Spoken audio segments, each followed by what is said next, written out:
rampant vote bank politics which happened in the last 12 years. और आज मैं आपके सामने वही विस्तार से रखूंगा कि देश की सुरक्षा और आतंकवाद की लड़ाई के मामले में भी किस तरह से कांग्रेस पार्टी और बाकी विपक्षी पार्टियां आतंकवादियों के पक्ष में खड़ी हो गईं और दिल्ली के अंतर्गत एक भीषण आतंकवादी हमला हुआ था, उसमें पूरे पुलिस के हिम्मत को तोड़ने की कोशिश की गई। आपको मालूम है 13 सितंबर 2008 को दिल्ली में सिलसिलेवार धमाके हुए थे।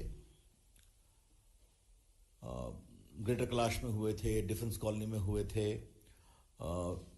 शायद कनॉट प्लेस में हुए थे, कई जगहों पर हुए थे। इसमें 39 लोग मारे गए और 159 घायल हुए। It was a deadly terrorist attack.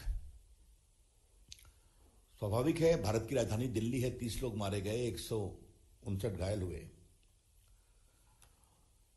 जब दिल्ली पुलिस को मालूम हुआ कि इसमें इंडियन मुजाहिदीन के लोगों ने यह काम किया है, उनको तलाश में लगे हुए थे और उनको मालूम हुआ कि जामिया नगर के पास बाटला हाउस में वो छुपे हुए हैं, तो पुलिस प्लेन ड्रेस में वहां कार्रवाई करने गई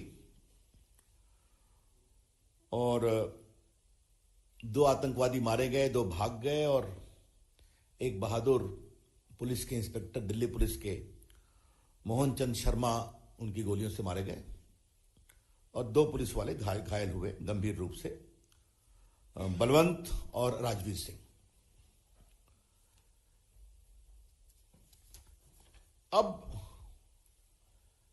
कोर्ट ने क्या माना है कल के फैसले में, जिसमें उन्होंने आरिज खान को दोषी पाया है कि भारत की एकता और अखंडता पर हमला था, यह आतंकवाद की घटना थी और लगभग 100 गवाहों की गवाही और इलेक्ट्रॉनिक एविडेंस के आधार पर उन्होंने पूरे इस घटना को सही पाया है। इलेक्ट्रॉनिक एविडेंस में वॉइस सैंपल है, बाकी जो डिजिटल रिकॉर्ड्स होते हैं वो सब है, उसके विस्तार से मैं जाना नहीं चाहूंगा। मैं आपको जरा बताना चाहता हूं कि ये आरिज खान साहब कौन थे। आरिज खान उर्फ जुनैद, ये बाटला हाउस इनकाउंटर के अलावे 2007 में यूपी के लखनऊ कोर्ट ब्लास्ट, फैजाबाद और वाराणसी ब्लास्ट में भी शामिल था। साल 2008 में दिल्ली, जयपुर, अहमदाबाद और यूपी की अदालतों में जो धमाके हुए थे, उसके मुख्य साजिशकर्ता का नाम आरिज था। इन सभी धमाकों में 165 लोगों की जानें गई और 535 लोग घायल हुए। In fact, I can very safely say that Ariz Khan was a serial terrorist and a killer. Delhi में 30 लोग और बाकी जगह 165 लोग और उसके इंडियन मुजाहिदीन संबंध थे।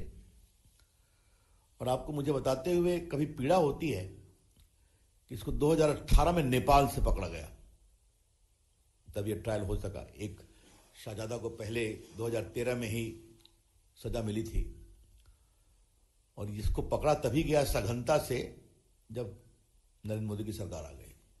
ये इंपॉर्टेंट जानना है।